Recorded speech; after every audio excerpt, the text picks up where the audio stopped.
எதுக்கு இந்த கட்சிகள் பேர்லாம் சொல்றேன்னா, உங்களுக்கு வந்து நாங்க வந்து ஒரு மதச்சார்பின்மையா இருக்கணும். இல்ல வந்து இஸ்லாமியர்களுக்கு கொஞ்சம் முக்கியத்துவம் குடுக்கணும். அவங்க அந்த இடத்துல அதிகமா இருக்காங்க. நாகூர் தர்கா இருக்கு. அதேமாரி இந்த சைடு வேளாங்கண்ணி இருக்கு. அப்படின்னும்போது அந்த மாரி இருக்கக்கூடிய மைனாரிட்டி கேண்டிடேட்ஸ் வந்து ப்ரிஃபர் பண்ணக்கூடிய ஒரு தொகுதி தான் உங்களுக்கு நாகப்பட்டினம்.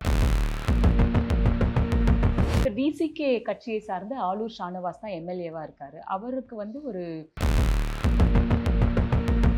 உள்ளூர்வாசிகள் வந்து அவர் பெரும்பாலான நேரங்கள் இங்க அவைலபிளா இருக்கிறதில்ல. பொதுவா நாகப்பட்டினத்த பொறுத்தவரையிலும் பார்த்தீங்கன்னா வந்துங்க, இந்த கூட்டணி கணக்கு அது வந்து ஓரளவுக்கு வேலை செய்யும். பட் சாதி ரீதியான கணக்கும், கூட்டணி கணக்கும் கரெக்ட்டா ஒத்து போனா தான் அந்த அறுவடை வந்து நடக்கும். ஒரு ஒரு பெரிய வசதியோட மக்கள் வாழற மாரி அந்த ஒரு சூழ்நிலை வந்து நம்ம இப்போ இல்ல, எப்பயுமே இல்ல. இப்பவும் அது அப்படிதான் இருக்கு. அப்படி இருக்கும்போது அங்க வந்து அந்த சாதி விஷயங்கள் பொதுவா வறுமை அதிகமா இருக்கிற இடத்துல சாதி கொஞ்சம் தலைவிரித்து ஆடும். பிரச்சனை இருக்கு.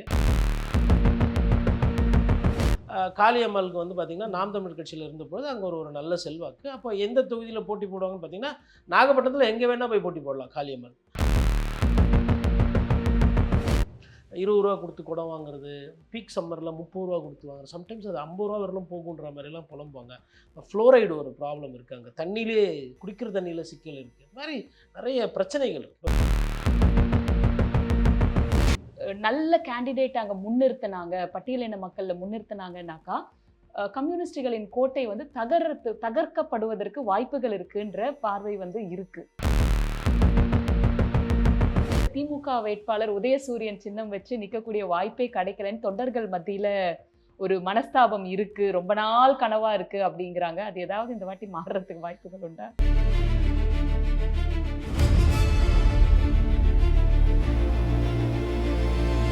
நியூஸ்பிக்ஸ் இந்தியா நேயர்களுக்கு வணக்கம். தேர்தல் களம் நிகழ்ச்சிக்கு உங்களை அன்புடன் வரவேற்கிறோம்.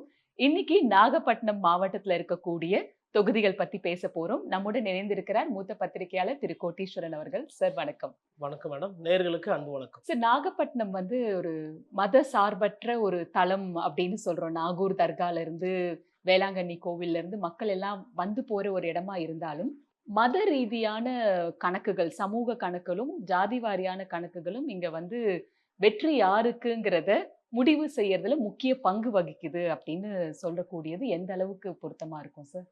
இல்ல அங்க வந்து ரொம்ப ஒரு முக்கியமான அது ஒரு பார்வை தான். பொதுவா வந்து நாகப்பட்டினத்த பொறுத்தவரையிலும் பார்த்தீங்கன்னா, இப்போ மக்கள் நீதி அ மையம் அவங்க இப்போ அதாவது ஒரு செக்குலரா பேசக்கூடியவங்க இருக்காங்க இல்லைங்களா? அது ஐயுஎம்எல் ஆகட்டும், இல்ல மனிதநேய மக்கள் கட்சி ஆகட்டும், எஸ்டிபிஐ எதுக்கு இந்த கட்சிகள் பேர்லாம் சொல்றேன்னா, உங்களுக்கு வந்து நாங்க வந்து ஒரு மதச்சார்பின்மையா இருக்கணும். இல்ல வந்து இஸ்லாமியர்களுக்கு கொஞ்சம் முக்கியத்துவம் குடுக்கணும். அவங்க அந்த இடத்துல அதிகமா இருக்காங்க. நாகூர் தர்கா இருக்கு. அதேமாரி இந்த சைடு வேளாங்கண்ணி இருக்கு. அப்படின்னும்போது அந்த மாரி இருக்கக்கூடிய மைனாரிட்டி கேண்டிடேட்ஸ் வந்து ப்ரிஃபர் பண்ணக்கூடிய ஒரு தொகுதி தான் உங்களுக்கு நாகப்பட்டினம். இப்போ நெறைய நேரத்தில வந்து இஸ்லாமிய சகோதரர்கள் வந்து அந்த இடத்துல சீட்டு கேட்கறது உண்டு. அதாவது திராவிட கட்சிகள் இருப்பாங்க. ஆனா எங்களுக்கு அந்த சீட்ட குடுங்கன்னு கேட்பாங்க. அதேமாரி கூட்டணிக்கு வர கட்சியுமே வந்து நாகப்பட்டினத்த கேட்கறது உண்டு. அப்போ அங்க வந்து பார்க்கும்போது என்னன்னா, அ மதங்கள் தான் பிரிஞ்சு இருக்கும். இல்ல ஒரு மதம் கூட இருக்கும், ஒரு மதம் குறைச்சிருக்குமே தவிர்த்து. நாகப்பட்டினத்தில வந்து ஒரு பெரிய பிரச்சனை, ஒரு ஏடாகூடமான ஒரு விஷயம் அந்த மாரி எல்லாம் வந்து நாகப்பட்டினத்தில நடந்தது. விவசாயிகள் போராட்டம் அந்த மாரி விஷயங்கள் முன்னெடுக்கப்படும்.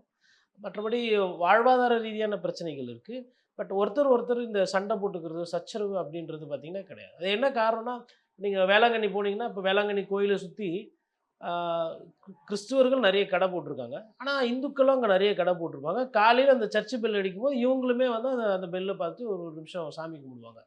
அப்போ மாதாவ வந்து ஏதோ கிறிஸ்துவருக்கு உண்டான அப்படி பார்க்கறது கிடையாது. அங்க பார்த்தீங்கன்னா, இந்த தேங்காய் காணிக்கை விக்கிறதாகட்டும், கேண்டிலும் ஏத்துவாங்க, தேங்காயும் பண்ணுவாங்க, கற்பூரம் கொளுத்துறவங்களும் இருக்கிறாங்க. அதேமாரி அங்க இருக்கக்கூடிய இந்த அந்தோணியார் கோயில் வழிபாடு அந்த மாரி விஷயங்கள்லாம் பார்க்கும்போது பார்த்தீங்கன்னா, அது எல்லாருமே அதாவது சர்ச்சுன்றது நான் டெய்லி பார்க்குறேன். என்னோட அது வந்து ஒரு ஒன்றிணைந்து இருக்குது. அந்த மாரி ஒரு சூழல். அதேமாரி நாகூர் தர்காவ எடுத்துக்கும்போது என்ன பண்ணுவாங்கன்னா, எல்லா தரப்பினரும் போவாங்க. குழந்தைங்களுக்கு உடம்பு சரியில்ல, ஒரு ஒரு பயந்து போயிருக்கிறாங்க அப்படின்னா, அப்போ தர்கால எடுத்துட்டு போய் அங்க ஓதிட்டு வர்றது அது மாரி இருக்கு. இப்ப எதுக்கு சொல்றேன்னா, இயற்கை ரீதியா தான் நாகப்பட்டினத்துக்கு சிக்கல். ம். செயற்கையா மக்கள் ரீதியா எந்த பிரச்சனையுமே இல்ல. ஏன்னா, அது வந்து ஒரு கடல ஒட்டுன ஒரு மாவட்டம். அடிக்கடி புயலால கூடிய ஒரு சிக்கல் இருக்கு. வெள்ள பாதிப்பு எப்போ வந்தாலுமே வந்து நாகப்பட்டினம் வந்து முதல்ல அடி பாதிப்புக்குள்ளாகும். வாங்கும். அதாவது ஒண்ணு மழை அதிகமா பெஞ்சு பாதிப்புக்குள்ளாகும். இல்லன்னா தண்ணியே ஆத்துல விவசாயத்துக்கு கிடைக்காம, ஏன்னா நிறைய இடம் வந்து வானம் பார்த்த பூமி தான் அங்க. அப்போ அந்த மாதிரி ஒரு பிரச்சனை இருக்குது. கான்ஸ்டண்ட்டாக வந்து வருமானம் என்பது நாகப்பட்டினம் மாவட்டத்தில் இருக்கிற எல்லா தொகுதிக்குமே அது ஒரு பிரச்சனை தான். அப்போது இப்போ நம்ம இது தலைநகரம் அப்படின்றதுனால நம்ம நாகப்பட்டினத்தை பேசுகிறது வந்து உங்களுக்கு வந்து நமக்கு கீழ்வேலூருக்கும் அது பொருந்தும், வேதாரண்யத்துக்கும் பொருந்தும்.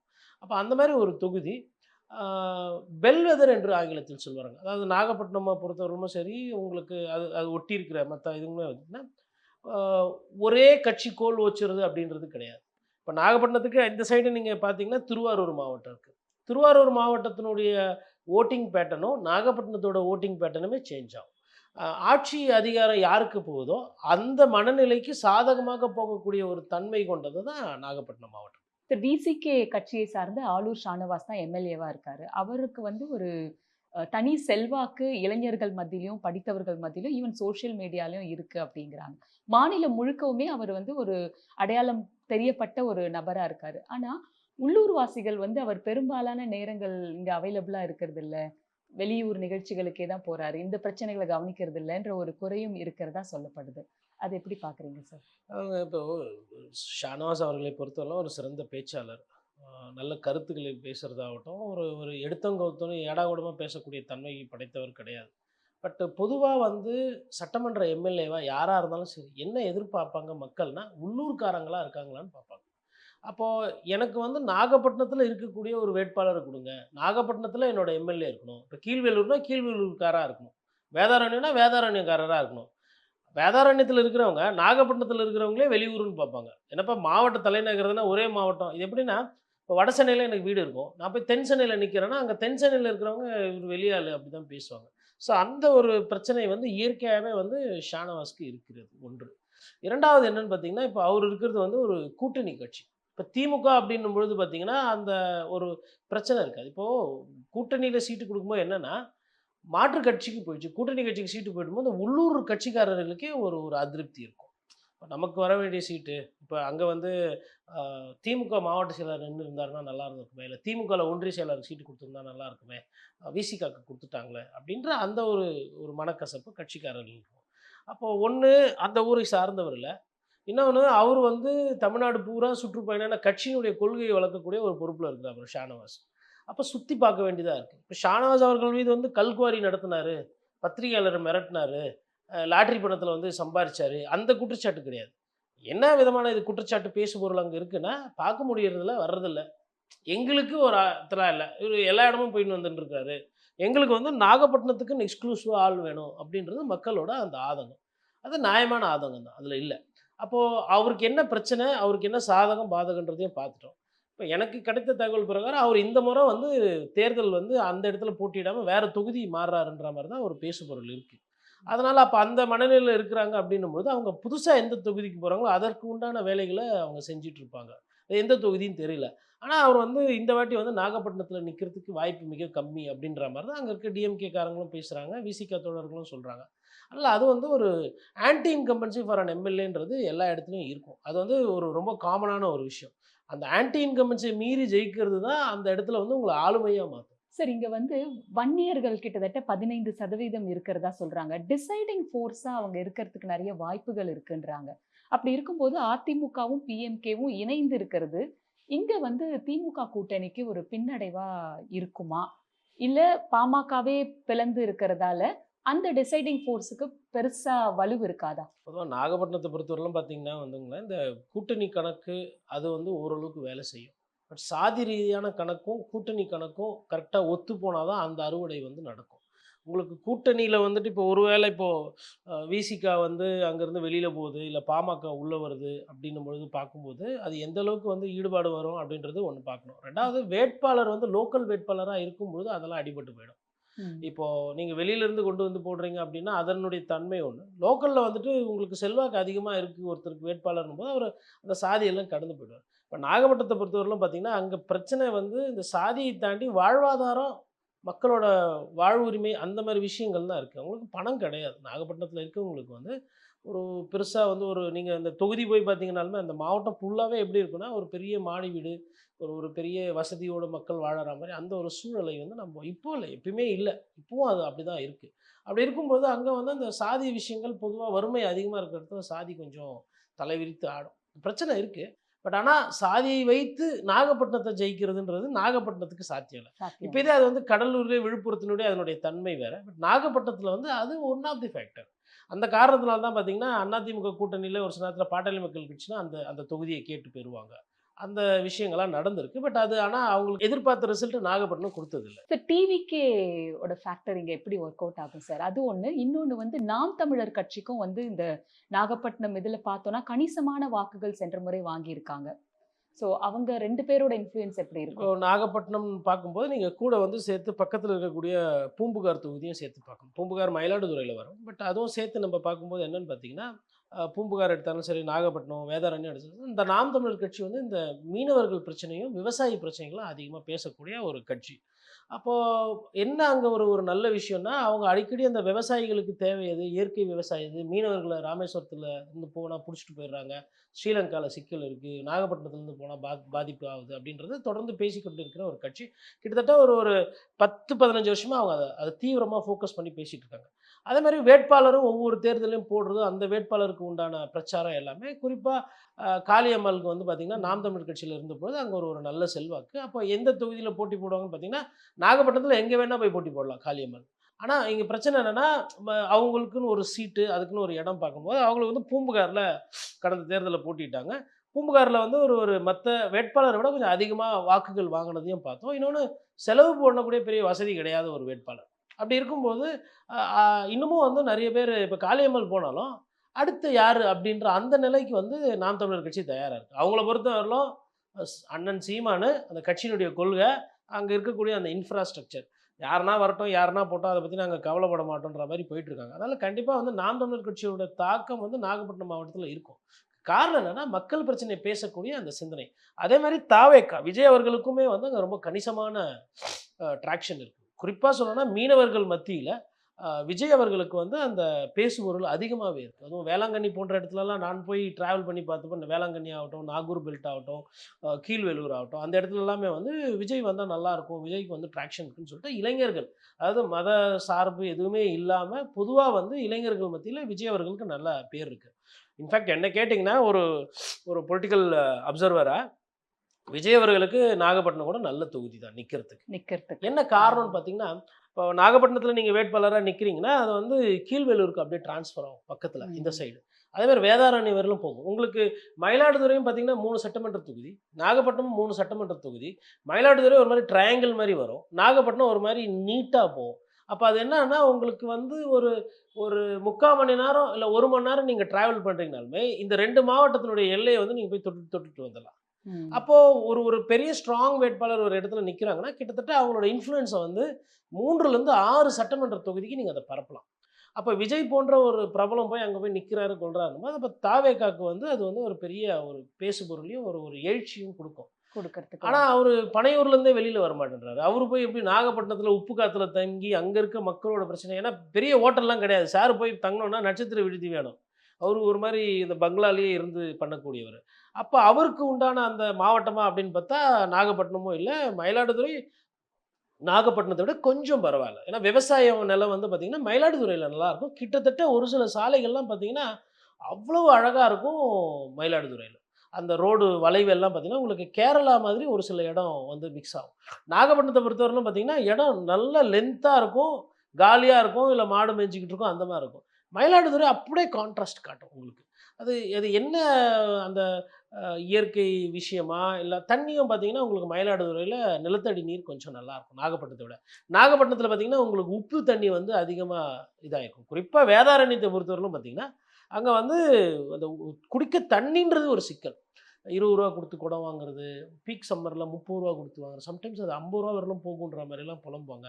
ஃப்ளோரைடு ஒரு ப்ராப்ளம் இருக்கு அங்க. தண்ணீலயே குடிக்கிற தண்ணீல சிக்கல் இருக்கு. இது மாரி நெறைய பிரச்சனைகள் இருக்கு. இப்ப விஜய் சரி. போன்ற ஒரு நட்சத்திரம் போய் நிக்கிறாருன்னும்போது, இதெல்லாம் பேசும்போது அவங்களுக்கு வந்து நமக்கு யாருன்னா வந்து பேச மாட்டாங்களா?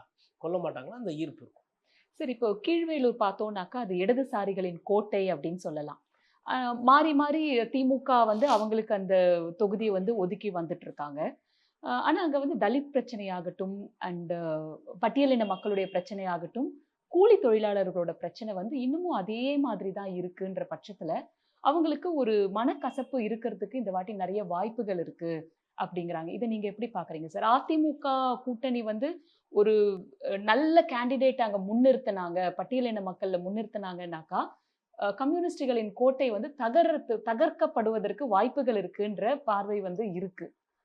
இல்ல அது வந்து இப்போ உங்களுக்கு பொதுவா நாகப்பட்டினம் டிஸ்ட்ரிக்ட்ட பொறுத்தவரை நான் முன்கூட்டியே சொன்னேன் அது ஒரு பெல்வெதர்.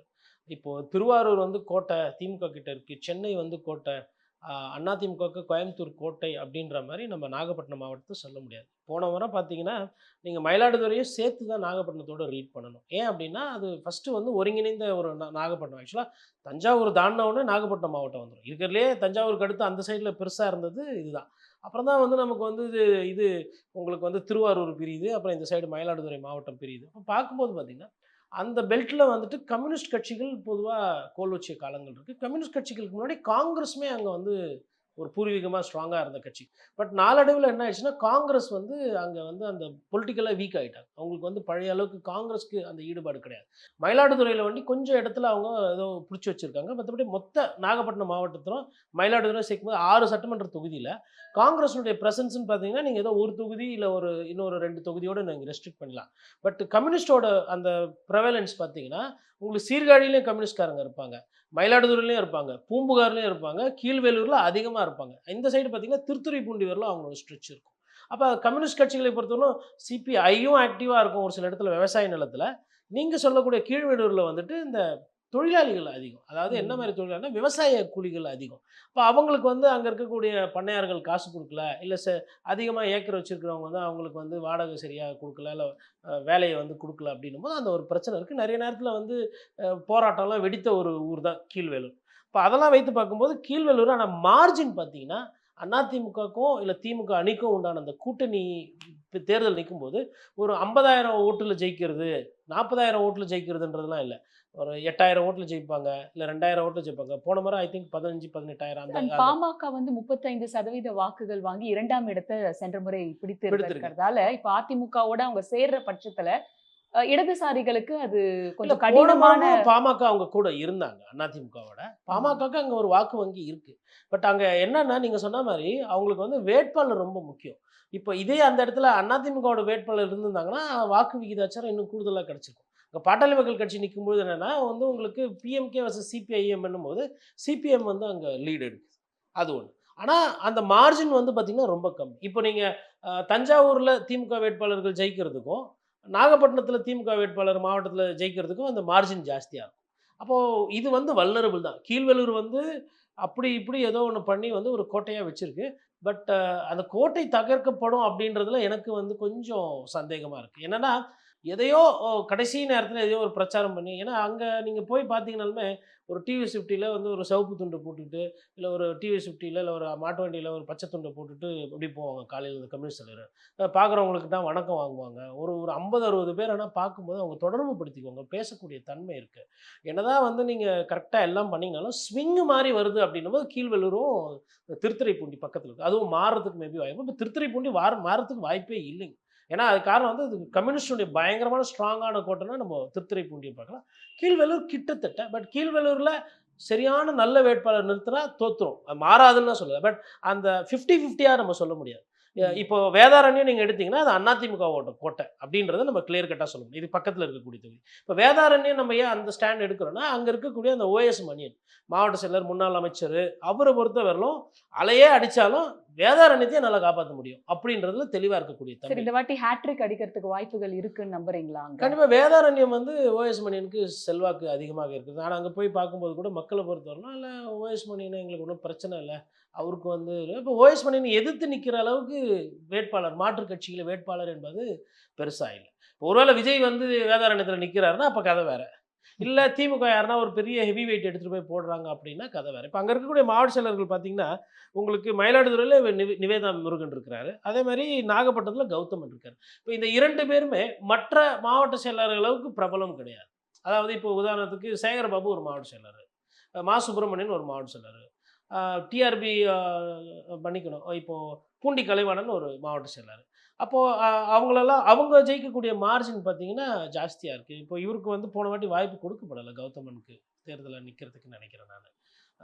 அதே மாதிரி நிறைய பேர் அந்த இடத்துல நின்று ஜெயிச்சிருக்காங்க. பட் அமைச்சர் ஆவறது, வர்றது, கொள்றதுன்னு பார்க்கும்போது நம்ம நாகப்பட்டினம் மாவட்டத்திலயும், மயிலாடுதுறையிலயும் பெரிய அளவுக்கு பேசும் பொருளா இல்ல. இப்ப தஞ்சாவூர்ல ஒருத்தவங்க ஜெயிச்சா அமைச்சர் ஆயிடுறாங்க. திருச்சியிலேருந்து நேரு ஜெயிச்சா அமைச்சர் ஆயிடுறாங்க. திருச்சியிலேருந்து மகேஷ் பொய்யாமொழி நின்னா அமைச்சர் ஆயிடுறாங்க. பட் நாகப்பட்டினமும், மயிலாடுதுறைக்கும் திமுகலயே அந்த அளவுக்கு ஒரு பெரிய ரெப்ரசன்டேஷன் குடுக்கும். அதே பக்கத்துல இருக்க கடலூருக்கு ஒரு திமுகல மாவட்ட செயலர் ஆவாங்க, அமைச்சர் ஆகுறாங்க. பட் அந்த பிரச்சனை இருக்கு. அதனால இந்த பெல்ட்ட பொறுத்தவரையிலும் பார்த்தீங்கன்னா, இது பெல்வெதரா இருக்கு. ஆட்சி மாற்றம் வருது அப்படின்னா, இந்த தொகுதி மொத்தமாவே அதிமுக வசம் போறதுக்கு வாய்ப்பு இருக்கு. அதுல கீழ்வேலூர் வந்துட்டு உங்களுக்கு வந்து ஒரு கொஞ்சம் டஃப்பா இருக்கும் அதிமுக உடையிறது.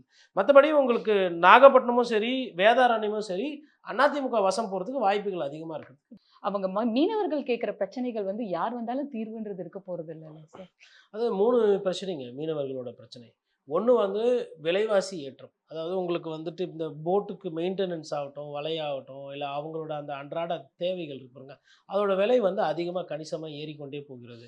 இன்னொன்னு மீன் வந்து கடல்ல இல்ல. மீன் வந்து பற்றாக்குறை. குறிப்பா இறால் வந்து பார்த்தீங்கன்னா, உற்பத்தி வந்து நெறைய இடத்துல குறைஞ்சிருக்கு. அது இயற்கை ரீதியா ஒரு ஒரு மாற்றம் ஒரு பிரச்சனை. இன்னொன்னு இந்த ட்ராலர் அதிகமா போய் கடல்ல போய் பிடிக்கிறதுனால, அந்த ட்ராலரு பெரிய பெரிய ப பெரிய செல்வந்தர்கள்லாம் இன்னைக்கு கப்பல் வச்சிருக்காங்க. இப்ப அவங்க வந்து அந்த கப்பல வச்சு மீன் பிடிக்க வேண்டிய வியாபாரம் பண்ணணும்னு அவசியம் கிடையாது. ஆனா அந்த மாரி ஆட்கள் பண்றாங்க. பெரிய பெரிய கார்ப்பரேட் கம்பெனிஸே இன்னைக்கு அதில இறங்கிச்சு. அப்படி இருக்கும்போது இந்த நாட்டு படகுல போட்டுட்டு, இல்ல ஒரு சின்ன ஸ்டீமர்ல போயிட்டு ஒரு 2 நாள் 3 நாள் கடல்ல தங்கி ஐஸ போட்டு புடிச்சு எடுத்துட்டு வரவங்களுக்கு அந்த வாழ்வாதாரம் கம்மியாயிருக்கு. அப்புறம் அந்நிய முதலீட்ல வந்து பார்த்தீங்க, இல்ல அந்நிய செலவாணி ஈர்க்கிறதுல அப்படின்னு பார்க்கும்போது, நம்ம வந்து அத வந்து ஒரு ஒரு ஒரு ஃபுட் ப்ராசஸிங் சென்டரா நம்ம இன்னும் பார்க்கல. இப்போ ஜப்பான்ல எடுக்கிறீங்க, இல்ல மத்த ஊர்கள்லாம் எடுத்தீங்கன்னா, இப்போ டியூனாவ புடிச்சு அத பதப்படுத்தி, அத ப்ராசஸ் பண்ணி, அத டின்னு போட்டு வெளிநாட்டுக்கு விக்கிறது, கொள்றது அந்த மாரி ஒரு சில விஷயங்கள்லாம் பண்றாங்க. அவங்களுமே கன்சியூம் பண்றாங்க. இப்போ மேலை நாடுகள்ல இருக்கக்கூடிய அந்த ஒரு கடல்சார் தொழில்நுட்பம் வந்து நமக்கு வரல. நாகப்பட்டினம் மாவட்டமும் ஆகட்டும், கிட்டத்தட்ட மயிலாடுதுறையில ஒரு சில பகுதிகள் ஆகட்டும், கடலை சார்ந்து இருக்கக்கூடிய பகுதிகள். அப்ப நம்ம வந்து தொழில் ரீதியாக வந்து மீனவத்தை வந்து நம்ம இன்னும் அத பார்க்கல. மீன்வளத்துறை வந்து கவனிக்கல 1. இயற்கை ரீதியா நம்மளே ஒரு சில இடங்கள்ல வந்து அங்க வந்து அந்த அந்த பொல்யூஷன் இருக்குது. அங்க வந்து ஒரு சிக்கல் இருக்கு. மாசு கட்டுப்பாடு சரியா பார்க்கறதில்ல. கடல் வந்து கடல்ல போய் கழிவு வந்து கலக்குது. அதனால கடலோட தன்மை வந்து மாறி போகுது. அதுக்கப்புறம் அந்த மீன் வளம் என்பது அங்க அழிஞ்சு வந்திருக்கு. இப்ப இதெல்லாம் வந்து தொகுதி ரீதியான ஒரு பிரச்சனை இல்ல. இது கடல் சார்ந்த ஒரு பிரச்சனை. அப்போ கடலுக்குள்ள இருக்கிற பிரச்சனை வந்து மாவட்டத்துல ரிஃப்ளெக்ட் ஆகும். இப்ப அங்க இருக்கக்கூடிய மழை வந்து அதிகமா தாக்குறது கூட பார்த்தீங்கன்னா, கடல்ல ஏற்படுற புயல் தான் வந்து அந்த கரைய அடிச்சு, அங்க இருக்கிற மக்களுக்கு வந்து சிக்கல் குடுக்குது. அப்போ நாகப்பட்டினத்தோட பிரச்சனைய தீர்க்கிறதுன்றது வந்து உங்களுக்கு ஒரு பெரிய தொலைநோக்கு பார்வை இருக்கும். அது இருந்தால் ஒண்டி தான் நீங்க அத சரி செய்ய முடியும். ஸோ ஒரு பாதி மீனவ கிராமங்களால இந்த பிரச்சனை. இன்னொரு பாதி பார்த்தீங்கன்னா, கடைமடை பகுதி நெறைய இருக்கு. அப்ப விவசாயிகளுக்கு வந்து 3 போகம் அங்க விளைவிக்கிறதுன்றதே ஒரு பிரச்சனை. இப்ப நீங்க நாகப்பட்டினத்திலே எடுத்தீங்கன்னா, இப்ப எதிர்க்கட்சி தலைவர் எடப்பாடி பழனிசாமி ஒரு 2 வாட்டி போயிட்டு வந்துட்டாங்க. தஞ்சாவூர்லயுமே அடிக்கடி போறாங்க. எதுக்குன்னா, போன வருஷம் மழையில வந்து பாதிப்பாச்சு. இந்த வாட்டி வந்து கொள்முதல்ல பிரச்சனைன்னும்போது, சரி ஓகே இது விவசாய பெல்ட்டு. நமக்கு இந்த இடத்துல போன வாட்டி நம்ம தோத்தோம். அதனால அத போய் சரி செய்யணும் அப்படின்ற அந்த ஃபோக்கஸ் வந்து அதிமுகவுக்கு இருக்கு. அதேமாரி திமுகவ பொறுத்தவரையிலும் எப்படின்னா, ட்ரெடிஷ்னலா டெல்டா வந்து அவங்களுக்கு ஒரு ஸ்ட்ராங்கான ஹோல்டு. அப்ப அந்த இடத்துல இருந்து கொஞ்சம் ஃபோக்கஸ் பண்ணி பார்க்குறாங்க. பட் அந்த டெல்டாலயே உங்களுக்கு மயிலாடுதுறையும், நாகப்பட்டினமும் டெயில் எண்ட். ஸோ ம். டெயில் எண்டுன்னும் போது அவங்க என்ன நினைக்கிறாங்க, மேபி இந்த டெயில் எண்ட வந்து நம்ம கரெக்ட் பண்ணலாம் அப்படின்ற மாரி எதிர்க்கட்சியினுடைய வியூகம் இருக்கு. ஆனா பிரச்சனைகள் இருக்கா அப்படின்னா, பிரச்சனைகள் அப்படிதான் இருக்கு. பெரிய மாற்றங்கள், பெரிய முன்னேற்றம் நாகப்பட்டினத்தில இருக்கிற எந்த மாவட்டத்திலயுமே அதான் எந்த தொகுதிக்குமே வரல. குறிப்பா கீழ்வேளூர்லயும் பிரச்சனைகள் இருக்கு. வேதாரண்யத்தில உப்புக்கு வந்து போதிய அளவுக்கு விளைச்சல் கிடைக்கல, காசு கிடைக்கல. ஏன்னா உப்பு தான் அங்க உப்பு தொழிலே வந்து நலிந்து போச்சு. நலிந்து சிறு போயிருக்கு. முதலீட்டு செய்யக்கூடிய ஆட்கள் வந்து ரொம்ப சஃபர் ஆகுறாங்கன்றது ஆமாங்க. ஒரு அது வந்து உடல் பரவலான உபாதைகளுமே அதிகமா வரும். உங்களுக்கு கண் வந்து சில பல சிக்கல்கள் வரும். அது வந்து அந்த வெயில்லயே இருக்கிறது. உங்களுக்கு நீங்க நாகப்பட்டினத்தில போய் ஒரு சில தொழிலாளர்கள பார்க்கும்போது, ம். நமக்கே வந்து கொஞ்சம் என்ன இது பாவம் இப்படி சாப்பிட்டாங்களா இல்லையா? ஒரு ஒரு நல்லா திடகாத்தமா போஷாக்கா புசு புசுன்னு நீங்க நம்ம ஆள பார்க்க முடியாது. அவங்கள பார்க்கும்போது நமக்கு இதாகும். இன்னும் வெளிப்படையா சொல்லணும்னா, நாகப்பட்டினத்தில அ எடப்பாடி பழனிசாமி போகும்போது, கம்யூனிஸ்ட்காரர்களும், காங்கிரஸ்காரர்களும், திமுககாரர்களும் வந்து நிப்பாங்க. அதே மாரி அ ஸ்டாலின் ஐயா போகும்போதும் அதிமுகல இருக்கிறவங்க, மற்ற கூட்டணியில கட்சியில இருக்கிறவங்கலாம் போய் நிப்பாங்க. என்னன்னா, அந்த ரூ. 300 குடுப்பாங்க. அந்த கட்சி வேற. நான் வந்து தொண்டரா இருப்பேன். இல்ல அந்த கட்சியினுடைய அனுதாபியா இருப்பேன். ஆனா, அங்க போனா அந்த கூட்டத்துக்கு ரூ. 300 அப்படின்றது அங்கலாம் ரொம்ப சிஸ்டமேட்டிக்கா நடக்கும். இந்த தள்ளிக்கிட்டு போறது, முந்தி அடிக்கிறது அதெல்லாம் எதுவுமே இருக்காது. நீங்க அந்த மாவட்டத்தில பார்த்தீங்கன்னா, அந்த மக்கள் வந்து எல்லா கட்சி கூட்டத்துக்கும் போவாங்க. கூட்டம் சேர்க்கறது ஒரு பிரச்சனையே கிடையாது. அவைலபிள் இருக்கும். இந்த 100 நாள் வேலைவாய்ப்பு திட்டமாகட்டும், அது 150 நாள் அதெல்லாம் வந்து ஒரு மாவட்டத்துக்கு தேவை அப்படின்னா, அது முழுக்க முழுக்க நாகப்பட்டினத்துக்கும், மயிலாடுதுறை மாவட்டத்துக்கும் தேவை. அந்த அந்த மாரி ஒரு ஒரு ஒரு அமைப்பு இருக்கு. சார், கீழ்வேலூர் வந்து கருணாநிதி அவர்கள் பிறந்த இடம். அங்க திமுக வேட்பாளர் உதயசூரியன் சின்னம் வச்சு நிக்கக்கூடிய வாய்ப்பே கிடைக்கலன்னு தொண்டர்கள் மத்தியில ஒரு மனஸ்தாபம் இருக்கு. ரொம்ப நாள் கனவா இருக்கு அப்படிங்கிறாங்க. அது ஏதாவது இந்த வாட்டி மாறுறதுக்கு வாய்ப்புகள் உண்டா? அதுங்க அவர் பிறந்த இடம் திருக்கோலை, அது வந்து அந்த மாவட்டத்தில திருக்குவளை. வருதுன்ற மாரி சொல்றாங்க. இருக்கு, ரைட்டு. பட் கலைஞர் வந்து என்னன்னா, அவர் வந்து ஒரு ஒரு பெரிய திமிங்கலம் மாரி. ஒரு திமிங்கலத்த எடுத்துட்டு போயிட்டு நீங்க வந்து ஒரு சின்ன சட்டமன்ற தொகுதிக்குள்ள அடைக்க முடியாது. தஞ்சை அப்டின்னா கலைஞர் அப்படின்னு வந்துச்சு. அப்ப அது தஞ்சையில வந்து ஒருங்கிணைந்த தஞ்சை மாவட்டமா இருந்தது வந்து அப்படியே நீட்டா திருவாரூர் வரலும் வந்து அது நாகப்பட்டினம் பார்டர் வரலும் வருது. அப்ப நாகப்பட்டினத்துக்காரரா அவர் வந்து தன்னை என்னைக்குமே அடையாளப்படுத்திக் கொண்டதில்ல. அப்போ தஞ்சைன்னு பார்க்கும்போது, ஓகே அவரு பொறந்ததுனால திருவாரூர அவருக்கு ஒரு வாய்ப்பு வந்தப்போ முதலமைச்சர் திருவாரூர ஒரு மாவட்டமா பிரிக்கிறார். அப்படி மீறி பிரிக்கும்போதும் கீழ்வேளூர் வந்து எஸ்கேப் ஆயி நாகப்பட்டினத்தில போயிடுது. அதிகார அந்த ஜூரிஸ்டிக்ஷன் பிரிக்கும்போது. திருக்குவளை அதுல தான் வருதுல்ல சார்? திருக்குறளே அதில தான் வருதுன்ற மாரி சொல்லுவாங்க. பட் ஆ கீழ்வேளூர்ல இன்னொன்னுங்க, கம்யூனிஸ்ட் வந்து அவங்க உண்மையிலேயே வந்து அவங்களோட செயல்பாடு ஓரளவுக்கு நல்லா இருந்ததுக்கு காரணம். இன்னொன்னு கலைஞர் அவர்களோட அந்த பிம்பத்த வந்து நீங்க பார்க்கணும், அத உணரணும் அப்டின்னா, நீங்க திருவாரூர்ல மாற்றுக் கட்சிகள் பிரச்சாரம் பண்ணும்போது போய் பார்த்தீங்கன்னா, கலைஞர் கிட்டத்தட்ட பாகுபலி மாரி இருப்பாரு திருவாரூர். அப்ப அந்த இடத்த தான் அவங்க ஃபோக்கஸ் பண்ணுவாங்க. அந்த இடத்துல இருக்கவங்க சீட்டு கேட்பாங்க. அப்போ திருவாரூர்ல நீங்க போயிட்டு விசிகாவோ, இல்ல மதிமுகவோ, இல்ல காங்கிரஸ் கட்சியோ சீட்டு கேட்டா, திருவாரூர்ல இல்ல. நாகப்பட்டினத்தில தரேன், மயிலாடுதுறை தரேன், இல்ல வேற எங்கனா தஞ்சாவூர் வாய்ப்பே இல்ல. அப்ப தஞ்சாவூரும், திருவாரூரும் அவங்க பிளாக் பண்ணிக்கிறாங்க. அப்ப என்ன ஆயிடும்? கீழ்வேளூர கூட்டணி குடுத்துருவாங்க. திருத்துறைப்பூண்டிய கூட்டணி குடுத்துருவாங்க. நாகப்பட்டினத்த கூட்டணி குடுத்துருவாங்க. இதுதான் நடந்துகிட்டு இருக்கு. கடந்த தேர்தலாவும் இதுதான் நடக்குது. இந்த தேர்தலும் அதற்கு உண்டான சாத்தியக்கூறுகள் இருக்கிற மாரி தான் நம்ம பார்ப்போம். ஏன்னா, இப்போ பெஸ்ட் சீட்ஸ வந்து அவங்க நிக்கணும்னு நினைப்பாங்க. இப்போ உதாரணத்துக்கு மக்கள் நீதி மையம் இருக்கு. இப்ப கமல் அவர்கள் கூட்டணி இருக்காங்கன்னா, இப்ப சென்னையில அதிகமா சீட்டு கேட்பாங்க. ஏன்னா திமுக ஸ்ட்ராங்கா இருக்கு. திமுக என்ன நினைப்பாங்க? சென்னையில ஹோல்டு பண்ணணும்னு நினைப்பாங்க. அப்போ வெளியில இருக்கிற சீட்டு தான் கொடுப்பாங்க. கீழ்வேளூர் இதுதான் பிரச்சனை. அப்ப உள்ளூர் கட்சிக்காரர்களுக்கு அதிருப்தி இருக்கும். இப்ப நாகப்பட்டினத்தில இருக்கிறவங்களுக்கு என்ன இருக்கும்? நம்ம கட்சிக்காரர் நிக்கணும். அ அங்க வந்துட்டு மாவட்ட செயலாளர் நிக்கணும். நகர தலைவர் நிக்கணும். அப்படின்னு ஆசை இருக்கும்.